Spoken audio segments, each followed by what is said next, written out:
너무 늦은 감이 있긴 하지만 서로 좌우에 보시면서 인사했으면 좋겠습니다. 새해 복 많이 받으세요. 네, 기도해 주시면 좋겠습니다. 네.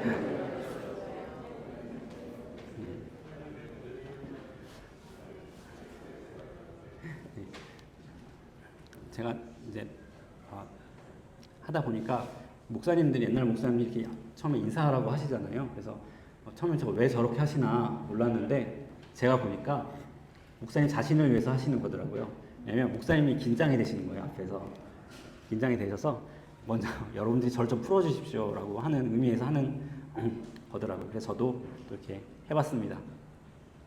네, 오늘 말씀은 오직 성령이 너희에게 임하시면 이라는 제목으로 말씀의 은혜를 함께 나누도록 하겠습니다. 오늘부터는 사도행전을 저희가 시리즈로 나누게 됩니다. 지난주까지는 저희가 어떤 책을 나누었죠? 기억하시나요? 네, 전도서를 나누었습니다. 그래서 전도서를 저희가 나누면서 헛되고 헛되다, 모든 것이 헛되다는 이야기를 계속 나누었는데 충분히 인생이 헛되다고 하는 사실은 전달이 된 것 같아서 새해가 시작될 때는 사도행전이 주는 그런 이야기를 나누고 싶습니다. 왜 사도행전인가? 선교 이야기를 하려고 하는 것이 아니고요. 교회 이야기를 하려고 하는 것입니다. 네, 우리가 교회가 무엇일까? 이런 고민을 하잖아요. 저는 했거든요. 교회가 무엇인가? 침례교가 맞나? 장례교가 맞나? 이런 생각을 하지 않습니까? 그런데 사도행전은 어떤 책이냐? 바로 처음 교회, 초대교회라는 말로도 부족한 처음 교회 이야기를 다루고 있습니다. 사도행전을 통하여 초대교회, 처음 교회의 모습이 어땠는지를 우리가 나누고, 그리고 무지개 교회가 그 바탕 위에 세워져 가기를 바라는 마음에서 사도행전을 앞으로 몇 달 동안 나누도록 하겠습니다. 네, 먼저 오늘 사도행전을 시작하는 날이기 때문에 사도행전의 배경에 대해서 먼저 함께 나눌 필요가 있습니다. 사도행전은 무슨 뜻입니까? 사도의 행전, 이런 뜻이죠. 그죠? 사도의 행전, 사도가 행동한 것을 기록한 책이다, 이런 뜻입니다. 영어에도 그렇게 성경에 쓰여 있습니다. Acts of Apostles 이런 이름으로 쓰여 있기도 하고, 또 아니면 그냥 Act, 그냥 Act는 뭡니까? 그냥 행전, 행동들 이런 뜻으로 이렇게 쓰여 있기도 합니다. 왜냐하면 초대교회에서는 사실 이렇게 이게 사도행전이라는 말보다는 Act라는 말이 더 많아요. 그러니까 행동들, 행동이라는 것이죠. 그래서 그거를 헬라어로 프락시라는 말인데, 프락시는 뭐냐면 액션, 프랙티스, 움직임 이런 뜻입니다. 뭐냐면 움직이는 겁니다. 자꾸 무엇을 하는 것. 그것이 사도행전이라고 하는 책의 제목의 의미입니다. 네, 어떤 분들은 이 책을 성령행전이라고 부릅니다. 그래서 행동은 행동인데 누구의 행동이냐? 그것이 사도의 행동들을 적었다라고 생각하시는 분들은 이걸 사도행전이라고 부르기도 하고, 또 어떤 분들은 이것을 성령행전이라고 부르기도 하는 것이죠. 사도행전은 어떤 책이냐 하면 예수님께서 하늘로 올라가셨습니다. 예수님께서 하늘로 올라가셨다고 하는 것은 어떤 의미가 있냐면 예수님께서 더 이상 이 세상에 안 계시다는 의미가 있습니다. 이 세상에 왕으로 오신 메시아 예수님께서 오셨는데 예수님께서 하늘로 올라가신 겁니다. 이런 상황에서 과연 예수님은 어떻게 이 세상에서 왕으로서 교회의 주인이 되시고 세상의 주인으로서 여전히 일하고 계신가? 그것을 보여주는 책이 바로 사도행전입니다. 예수님께서 어떻게 일하고 계십니까? 바로 성령을 통하여 여전히 우리와 함께 계신 것입니다. 그래서 사도행전을 성령행전이라고 부르는 것이죠. 무엇보다 사도행전은 말씀드린 것처럼 교회에 대한 책입니다. 교회가 처음 어떻게 태어났는지, 왜 태어났는지를 다루고 있는 것이 사도행전입니다. 사도행전은 총 28장으로 이루어져 있는데 결말이 나지 않은 상태로 끝납니다. 28장으로 이루어졌는데 읽다 보면 너무 재미있습니다. 사도행전은 행동을 적은 책이기 때문에 움직임을 적은 책이에요. 교리를 적은 책이 아닙니다. 그래서 읽으면 너무 재밌어요. 한 장 한 장이 정말 흥분되는 마음으로 읽습니다. 크리스찬이라면 이 책을 한 장 한 장 읽으며 마음이 뛰는 것을 발견하지 않을 분들이 없을 것입니다. 그렇게 한 장 한 장 읽는데 마지막에 끝날 때 마무리가 되지 않고 끝나는 것을 보게 되지요. 그래서 많은 사람들이 여기서 착안을 해서 사도행전 29장이라고 하는 책들을 많이 지었습니다. 제가 아는 사도행전 29장이라고 하는 이름이 들어가 있는 책만 3권이 있어요. 거기서 이제 우리가 어떤 영감을 받아서 책 제목을 지은 것입니다. 무슨 얘기입니까? 사도행전의 그 행동, 사도행전의 움직임이 사도행전 28장에서 끝난 것이 아니라는 이야기입니다. 계속 이어진 것이죠. 언제까지 이어졌습니까? 오늘 이 순간까지. 무지개교회 30년 전에 세워지고 그 교회가 지금까지 지켜내고 또 이 순간 여러분 이 자리에 앉아서 예배를 드리고 있는 이 순간까지 사도행전이 계속 이루어지고 있다는 것입니다. 교회를 알려면 무엇을 알아야 되느냐? 사도행전을 알아야 돼요. 교회가 왜 탄생했으며 무엇을 위해 탄생했는지를 알게 되는 책이 바로 이 사도행전이라는 것입니다. 다시 한번 넷플릭스 얘기를 해야 되겠는데 넷플릭스를 보면 드라마가 시즌 1, 시즌 2 이렇게 또는 시즌 3까지 나와 있는 것을 보게 됩니다. 그런데 사도행전은 사실은 시즌 2에 해당해요. 사도행전은 시즌 2예요. 시즌 1이 아니라. 그러면 시즌 2가 있다는 얘기는 같은 드라마가 있는데 시즌 1이 있고 시즌 2가 있다는 겁니다. 그럼 시즌 1은 뭡니까? 시즌 1은 네, 맞습니다. 예수님 이야기예요. 복음서입니다. 복음서. 특별히 누가복음. 누가복음이 이 책의 바로 이전에 있는 시리즈입니다. 왜 그러냐? 누가복음도 사도행전도 누가라는 사람이 지은 책이에요. 그리고 받는 사람도 데오빌로라고 하는 도일한 사람이 받습니다. 문체도 똑같고 책을 구성하는 형식도 동일합니다. 그래서 같은 시리즈의 1편이 누가복음이라면 그 후속편이 우리가 보고 있는 바로 이 사도행전이라는 것이죠. 누가복음은 이 땅에서 사역하신 예수님의 이야기이고 사도행전은 예수님이 승천하신 이후에 예수님께서 이 땅에서 일하신 이야기입니다. 그러니까 누가복음도 사도행전도 사실은 누구에 대한 책입니까? 예수님에 대한 책인 것이죠. 사도행전은 성령이 임하고 복음이 움직이는 것을 기록한 책임입니다. 그래서 프락시, 움직임, 행동 이것이 이 책의 제목입니다. 복음이 움직이니까 교회가 탄생합니다. 사람이 늘어납니다. 사람이 변화됩니다. 예수님을 부인했던 사람들이 예수님을 주로 고백하게 되고 겁장이 베드로가 어떻게 됩니까? 사도의 리더로 나타납니다. 바로 이런 움직임, 이런 변화의 책이 바로 사도행전인 것이죠. 다시 말씀드리지만 이 드라마는 시즌2에서 끝나지 않습니다. 열린 결말로 끝나게 됩니다. 그러면 시즌3, 시즌4, 시즌5는 어디 있느냐? 그것은 유럽에서 시즌3이 일어나고 아메리카에서 일어나고 또 아시아에서 한국에서 그 다음 시즌이 계속 일어난 겁니다. 그리고 오늘날 우리가 살고 있는 호주 땅에서도 30년 전에 무지개교회가 세워진 것도 바로 이 사도행전의 일부분의 이야기 속에서 세워졌다는 것입니다. 바로 또 다른 시즌이 계속되고 있는 것이죠. 그리고 오늘 2024년도 바로 사도행전의 또 다른 시즌이 될 것이라고 믿습니다. 먼저 1절과 2절을 보면 데오빌로여 내가 먼저 쓴 글에는 무릇 예수께서 행하시며 가르치시기를 시작하신부터 그가 택하신 사도들에게 성령으로 명하시고 승천하신 날까지의 길을 기록하였노라. 말씀드렸던 것처럼 사도행전의 저자 누가가 지금 뭐라고 말합니까? 내가 먼저 쓴 글이 있다라고 말합니다. 이 먼저 쓴 글이 바로 누가복음인 것이죠. 그리고 누구에게 책을 썼느냐? 이 책의 수신자가 데오빌로입니다. 이 데오빌로가 누구냐에 대한 말은 너무너무 사람들이 의견들이 많이 있습니다. 정확하게 알 수는 없는데 이 사람이 사회적 지위를 알 수 있는 부분이 누가복음 1장 3절에서 4절을 보면 나와 있습니다. 거기를 보면 누가가 이렇게 적고 있는 걸 보게 됩니다. 그 모든 일을 근원부터 자세히 미루어 살핀 나도 데오빌로 각하에게 차례대로 써보내는 것이 좋은 줄 알았노니 다시 한번 데오빌로 각하에게 쓰고 있는 것을 보게 됩니다. 이는 각하가 알고 있는 바를 더 확실하게 하려 함이로라. 이렇게 말합니다.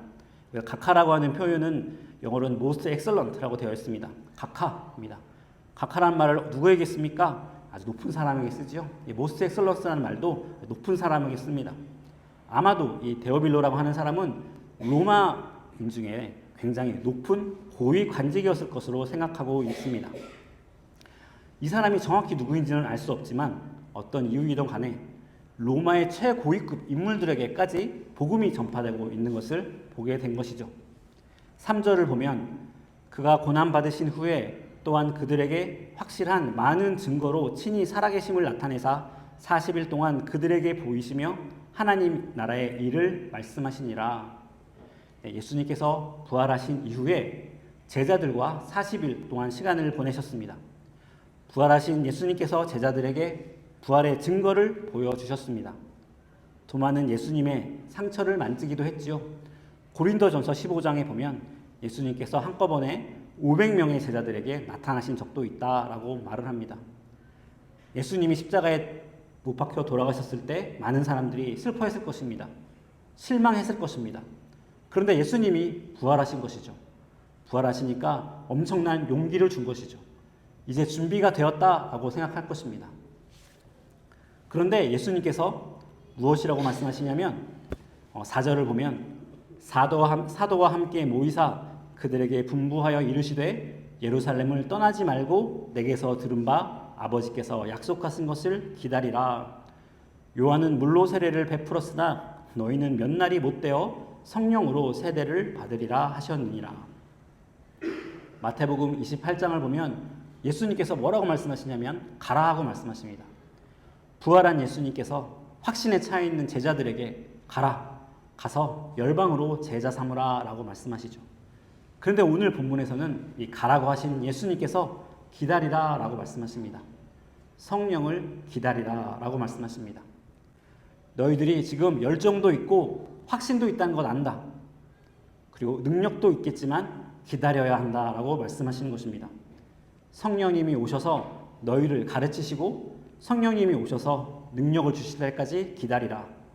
내 힘으로 하려고 하지 말고 하나님의 능력 주심을 기다리라.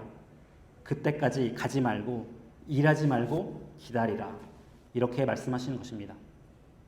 이런 비슷한 장면이 사도행전 16장에 보면 나옵니다. 바울이 선교를 시작했는데 바울이 이방인에 대한 선교가 막 성공적으로 진행을 하고 있었습니다. 그래서 바울이 지금의 터키 지역, 소아시아 지역으로 가려고 합니다. 소아시아 지역은 당시에 유대인들이 굉장히 많이 살고 있는 지역이었습니다. 그래서 선교하기에 유리한 지역이었습니다.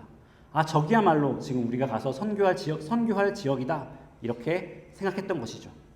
그런데 성령께서 바울을 그곳으로 가지 못하게 합니다. 대신에 유럽으로 가라. 이렇게 말씀하시죠. 유럽으로 처음 가서 세운 교회가 빌립보 교회입니다. 유럽에서 선교하는 게 쉽지 않았습니다. 거기엔 유대인도 별로 없었고 그렇기 때문에 처음부터 다 설명을 했어야 됐어요. 유대인이 있으면 유대인들은 구약 성경을 다 알기 때문에 예수님만 설명하면 되거든요. 그런데 구약 성경도 모르는 사람들에게는 처음부터 다 설명해야 되니까 너무나 어려웠던 것이죠. 그런데 그것을 향해 가라라고 하시는 것이 성령님의 인도하심이었습니다.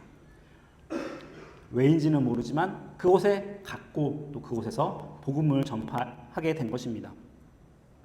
우리에게 무엇보다 중요한 것이 무엇입니까? 순종입니다.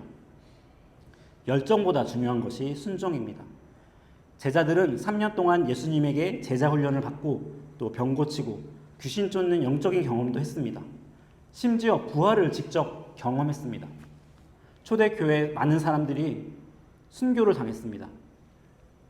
순교하는 거 보면서 어떻게 저렇게 순교할까? 그렇게 생각이 되지 않습니까? 그런데 어쩌면 그 사람들에게 있어서 순교는 지금 우리가 생각하는 것과는 조금 달랐을지 모릅니다. 왜냐하면 그 사람들은 예수님이 죽고 부활하신 것을 직접 눈으로 본 사람들입니다. 그러니까 내가 죽어도 부활할 수 있다고 하는 것이 현실로 믿겨졌던 것이죠. 그래서 순교가 어쩌면 우리가 생각하는 순교와는 조금 달랐던 것입니다. 그렇게 준비가 되어 있었습니다. 보고, 듣고, 만지고, 감정적으로 충만하고 자신감이 충만한 상태였습니다. 이제 밖에 나가서 복음을 선포하면 될 것 같았습니다. 그런데 하나님께서 말씀하십니다. 기다려라. 성령님이 오실 때까지, 성령님이 이끄실 때까지 기다리라라는 것입니다. 우리가 신앙생활에서 가장 어려운 것이 어쩌면 기다리는 것입니다. 신앙심이 좋을수록 뜨거운 마음이 있을수록 기다리기가 어렵습니다. 내 열정이 앞설 때가 있는 것입니다. 그러나 하나님은 열정 있는 사람을 찾는 것이 아니라 순종하는 사람을 찾으십니다. 아무리 옳은 일이라도 기다려야 할 때가 있는 것입니다. 기다리라. 기다려야 선한 것을 이룰 수 있다라는 말씀을 하시는 것이죠. 새해를 분주하게 시작했습니다. 제가 저에게 하는 말입니다. 교회를 준비하고 하는 시간이 충분하지 않았죠. 새해를 어떻게 계약해야 될지, 어떤 비전을 만들어야 할지, 어떻게 조직을 해야 할지 분주하게 시작을 했습니다. 그렇게 분주하게 진행되는 가운데 보니 교회 안에 여러 가지 준비되지 않은 것들 가운데 나타나는 또한 문제들이 있는 것을 제가 바라보게 됩니다. 조금 더 시간을 두고 잘 준비하고 잘 설득했으면 되었을 일들이 어쩌면 저의 부족함 때문에 또 거칠게 좀 진행되어지는 부분들이 있는 것들이 사실이죠. 무엇입니까? 기도해야 하는 것 같습니다. 성령께서 일하시기를 기다리자, 성령님의 도우심을 구하자, 이런 말들을 제가 할 수밖에 없습니다. 우리 힘만으로 할 수 없기 때문에 우리 힘만으로 할 수 없다는 것을 매일 깨달아야 합니다. 그래서 매일 기다리고 매일 성령님께 의지해야 하는 것이죠. 제가 오늘 주보에 오늘 바쁜 날인데 잠깐 식사가 끝난 이후에 본당에서 교회를 위해 기도하자고 하는 광고를 넣었습니다. 여러 가지 일들이 있습니다. 오늘 또 교회 주보가 새로 나왔고 또 제가 교회 조직도를 또 새로 만들어가지고 여러분한테 베풉니다. 그런데 그것보다 훨씬 더 중요한 게 있습니다. 그것은 성령님께서 우리 교회에서 일하셔야 한다는 것이죠. 많은 준비보다 만약에 성령님께서 기다리라고 하신다면 우리가 또한 기다려야 하는 그런 상황들이 있는 것입니다. 잠깐 본당에 모여서 저는 기도를 할 건데 모든 분들에게 다 참가해달라고 하는 말씀 드리지 않겠습니다. 마음이 함께 있으신 분들, 교회를 위해 기도해야겠다고 하시는 분들은 점심 식사 끝나신 이후에 본당에 오셔서 제가 기도할 때 함께 해주시면 감사할 것 같습니다. 기다리라는 예수님께 제자들이 이렇게 묻습니다. 6절을 보면 그들이 모였을 때에 예수께 여쭈어 이르되 주께서 이스라엘 나라를 회복하심이 이때이니까 하니, 이스라엘 나라를 회복하냐는 질문을 원문으로 보면 이스라엘 나라를 회복하는 것이 아니라 왕국, 나라를 이스라엘에게 회복하심이 이때이니까 하는 번역으로 읽을 수 있습니다. 무슨 말이냐면 이스라엘이 이제 힘을 갖게 됩니까? 이스라엘이 이제 능력이 있는 나라가 돼서 온 나라를 다스리는 그때가 바로 이때입니까? 라고 묻는 것이죠. 당시 유대인들은 이스라엘의 회복을 간절히 기다리고 있었습니다. 하나님께서 이스라엘을 회복시키시고 정치적으로 회복시키시고 온 세상의 머리로 삼으실 것으로 기대했습니다. 예수님의 제자들도 이런 기대를 가지고 있었던 겁니다. 마가복음에 보면 예수님께 제자들이 묻죠. 예수님, 당신의 나라가 되면 내가 오른쪽에 앉겠습니다. 내가 왼쪽에 앉겠습니다. 이렇게 서로 싸우는 것을 볼 수 있습니다. 이들이 기다리고 있었던 것은 이 정치적인 메시아가 와서 이스라엘 나라, 이스라엘 왕국이 세워지는 것을 기다리고 있다는 것입니다. 예수님께서 부활하셨는데 정치적인 메시아로 오신 것이 아니라는 것이 분명해졌는데도 불구하고 제자들은 여전히 예수님께 그것을 기대하고 있는 것이죠. 그러자 예수님께서 이렇게 말씀하십니다. 이르시되 때와 시기는 아버지께서 자기의 권한에 두셨으니 너희가 알 바 아니요 오직 성령이 너희에게 임하시면 너희가 권능을 받고 예루살렘과 온 유대와 사마리아와 땅끝까지 이르러 내 증인이 되리라 하시니라. 예수님께서 때와 시기가 너희들이 알 바가 아니라고 말씀하십니다. 그것은 하나님의 권한하에 있습니다. 너무 궁금하더라도 너희가 신경 쓸 일이 아니다라고 말씀하시는 것이죠. 우리도 마지막 때에 관심이 많습니다. 중동 상황을 보면 더욱더 그렇죠. 그래서 이스라엘에 대한 질문도 많고 이스라엘 국가에 대한 질문도 많습니다. 그러나 그때나 지금이나 주님의 대답은 똑같습니다. 내가 너희에게 요구하는 것은 성령이 임하면 권능을 받고 예루살렘과 온 유대와 사마리아와 땅끝까지 이르러 증인이 될 것이다라고 하는 이 비전을 붙잡으라 하는 것입니다. 여러분, 하나님은 하나님의 모든 계획과 뜻을 우리가 다 알 수는 없는 것입니다. 우리는 순종하는 존재입니다. 하나님은 창조주이신 것이죠. 하나님께서 다 알려주시 않으신 비밀을 열심히 알려고 하기보다는 하나님께서 우리에게 분명히 보여주신 비전이 있습니다. 너희가 성령을 받으라. 성령을 받으면 예루살렘과 온 유대와 사마리아와 땅끝까지 이르러 내 증인이 되리라 하는 비전, 그 비전에 충실해야 하는 것이 바로 예수 믿는 사람들의 본분인 것이죠. 오늘 이 사도행전 1장 8절의 말씀은 사도행전 전체의 구조를 이룹니다. 앞으로 우리가 계속 사도행전을 나눌 때 이 예수님께서 하신 이 말씀에, 예수님께서 말씀하신 이 비전이 계속해서 이루어지는 것을 보게 됩니다. 예루살렘에서 시작한 복음이 유대와 사마리아 땅을 건너 땅끝으로 이동해 갑니다. 그것이 바로 이 사도행전 전체의 구조인 것이죠. 1장에서 7장까지는 복음이 예루살렘에서 어떻게 전파되어 가는지, 어떻게 교회가 세워지고 복음 위에 교회가 세워지고 굳어져 가는지를 보게 됩니다. 8장에서 12장까지를 보면 예루살렘을 벗어난 복음이 어떻게 온 유대와 사마리아까지 전해지는 것을 보여지게 됩니다. 그리고 나머지 13장에서 28장은 복음이 어떻게 땅끝을 향해 가는지를 보여주는 것입니다. 성령이 너에게 임하시면 너희가 권능을 받고 너희가 예루살렘과 온 유대와 사마리아와 땅끝까지 이르러 내 증인이 되리라 하는 것이 이 사도행전의 비전입니다. 그것이 구조이고 사도행전의 구조이고 바로 오늘날 우리의 비전인 것입니다. 성령이 임하니까 어떤 일이 벌어집니까? 복음이 계속 움직여갑니다. 멈춰있지 않습니다. 그리고 복음이 가는 곳마다 교회가 세워집니다. 교회가 성장합니다. 예수 믿지 않는 사람들이 변화됩니다. 죄짓던 사람들의 생활이 변화됩니다.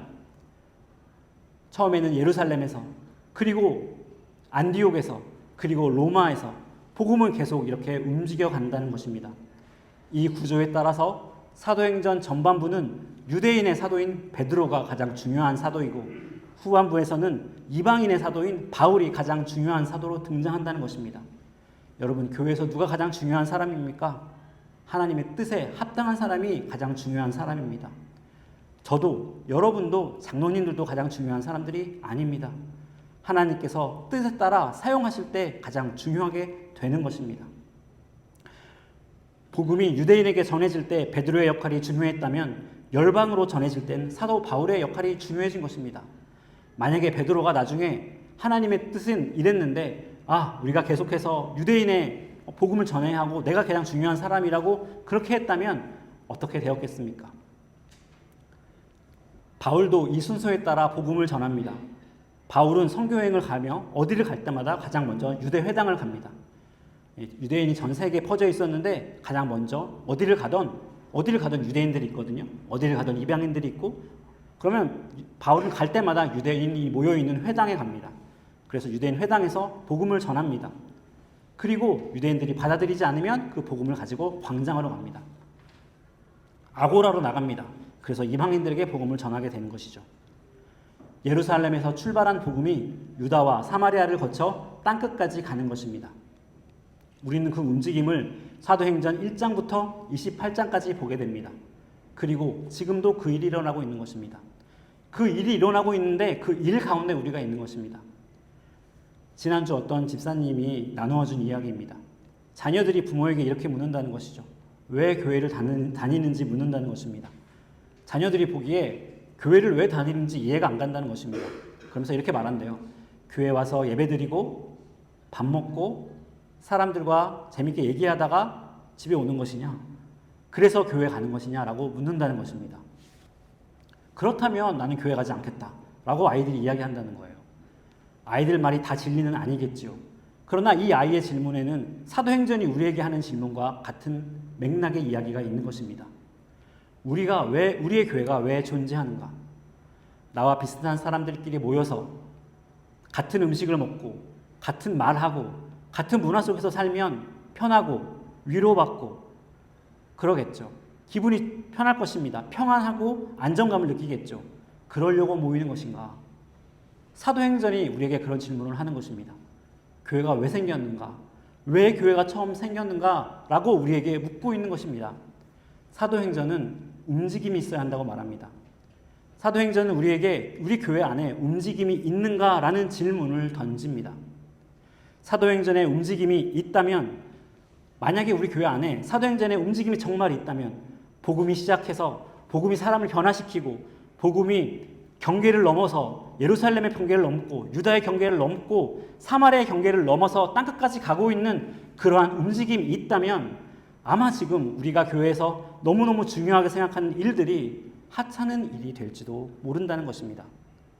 사도행전의 움직임이 없다면, 그것을 우리가 잊는다면 교회는 현상 유지를 위한 관료 조직이 됩니다. 제가 교회 수첩을 만들고 교회 조직도를 만들면서 바라는 것이 있습니다. 교회가 이 조직대로 움직이지 않기를 원합니다. 이 조직은 틀입니다. 복음이 퍼져나가기 위한 틀이지 이 틀을 유지하는 것이 우리의 목표가 아니라는 것이죠. 성령이 일하시는 살아있는 공동체가 되어야 합니다. 성령님이 일하시는 살아있는 공동체가 되면 이 조직은 누가 목사인지, 누가 장로인지, 누가 안수집사인지는 보이지도 않을 것입니다. 그냥 복음이 전파되는 것입니다. 예수 믿지 않는 사람들이 믿게 되고 사람들이 변화되고 그런 일들이 교회 안에서 일어나고 교회 밖에서 일어날 것입니다. 그것이 사도행전적인 교회인 것이죠.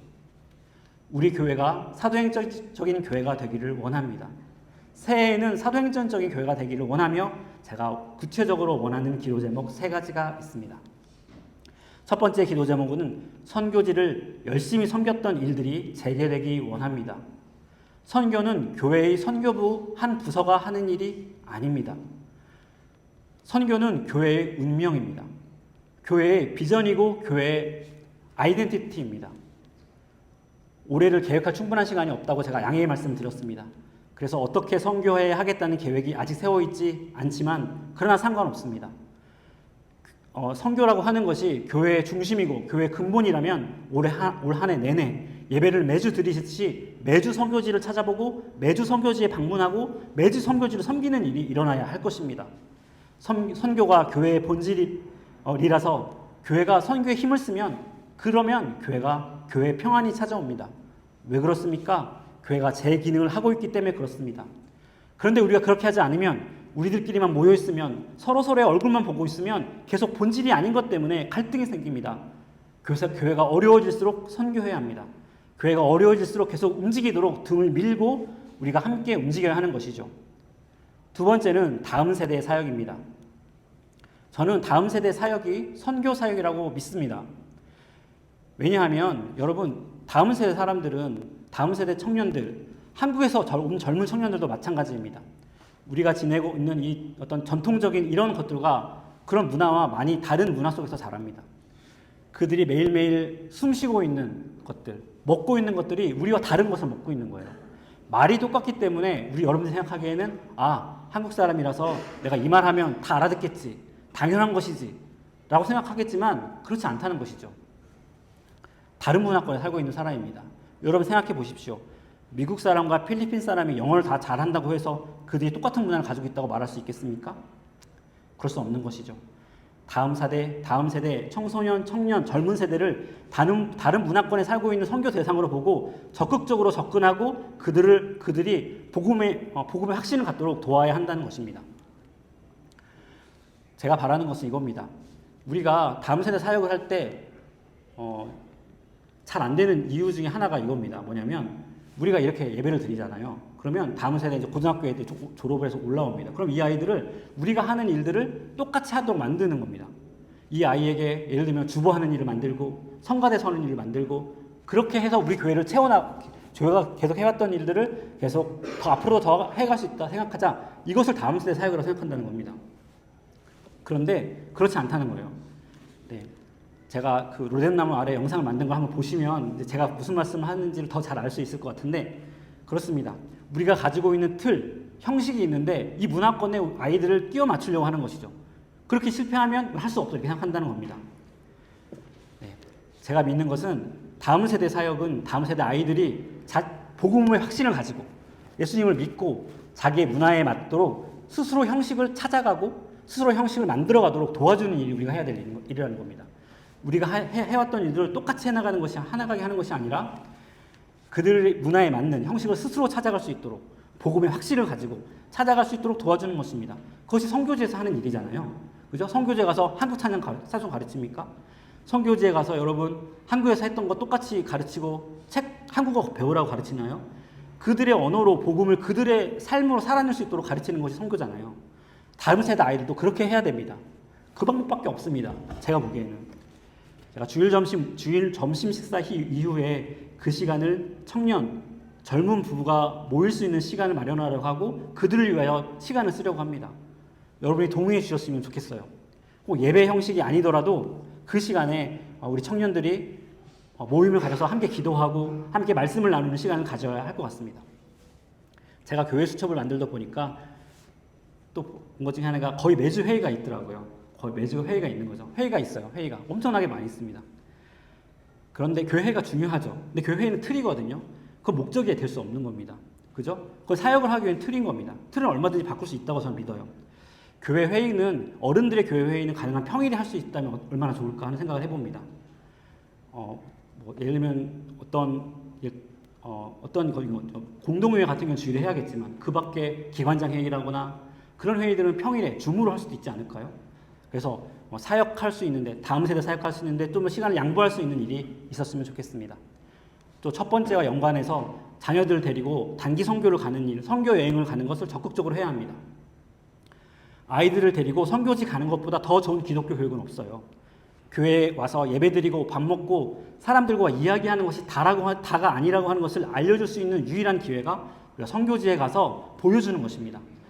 그곳에서 우리가 어떻게 신앙생활하고 어떻게 복음 전하는지를 보여주는 것이죠. 세 번째로 삶 속에서 증인이 되도록 하는 일입니다.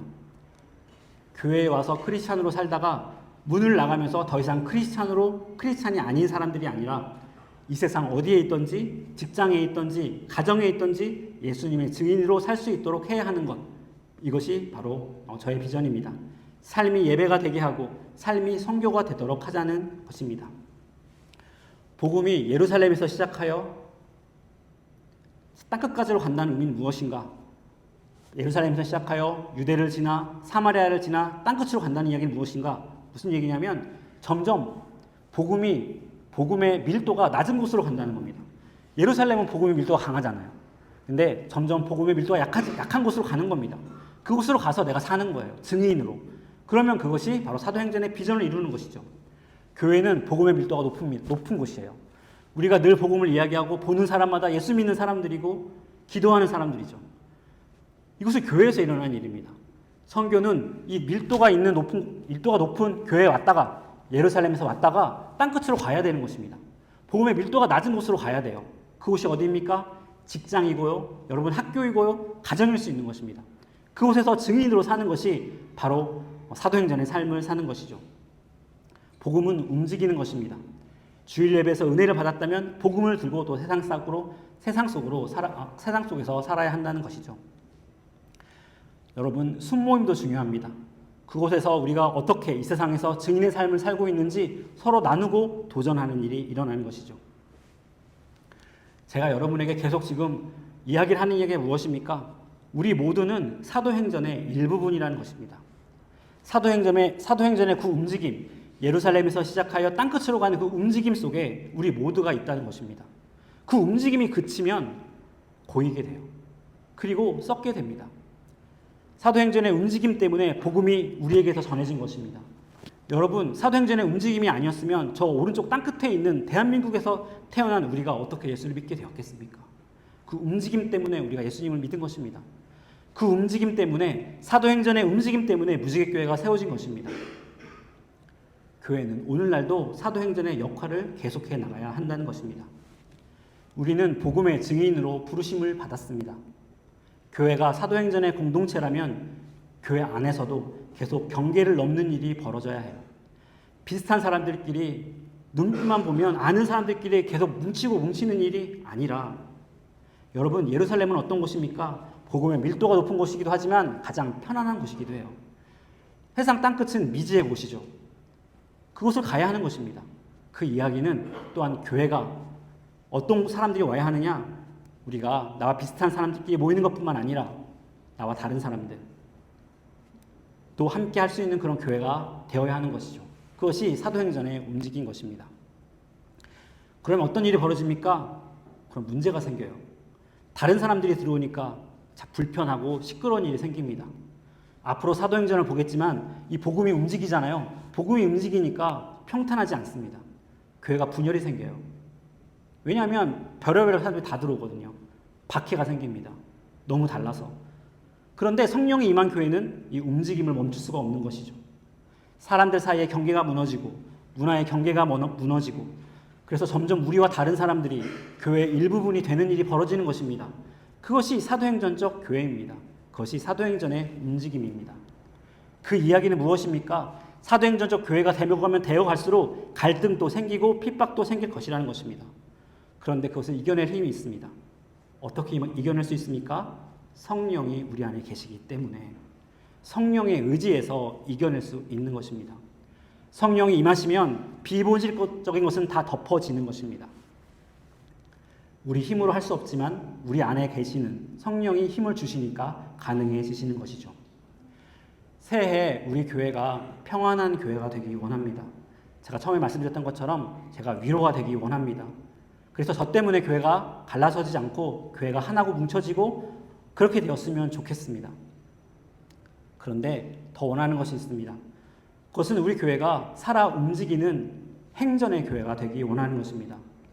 예루살렘에서 땅끝으로 나아가는 움직임이 우리 교회에서 일어나고 활발해지기 원합니다. 우리 교회 선교사역이회, 다음 세대 사역이회, 사도행전의 움직임의 역사가 일어나기를 원하는 것입니다. 또한 우리의 실상생활에서 사도행전의 역사가 일상생활에서 증인의 삶을 살아가는 그 일들이 일어나기를 축원합니다. 사도행전 1장 8절 말씀을 함께 읽고 오늘 말씀을 마치도록 하겠습니다. 가능하면 다 애우시고 제가 오늘 다음 주쯤 아니 이번 주나도 다음 주에 계속 애우라고 한번 여러분에게 말씀드려보겠습니다. 자, 1장 8절을 모두 함께 읽고 마치도록 하겠습니다. 시작. 오직 성령이 너희에게 임하시면 너희가 권능을 받고 예루살렘과 온 유대와 사마리아와 땅끝까지 이르러 내 증인이 되리라 하시니라. 아멘. 기도하시겠습니다.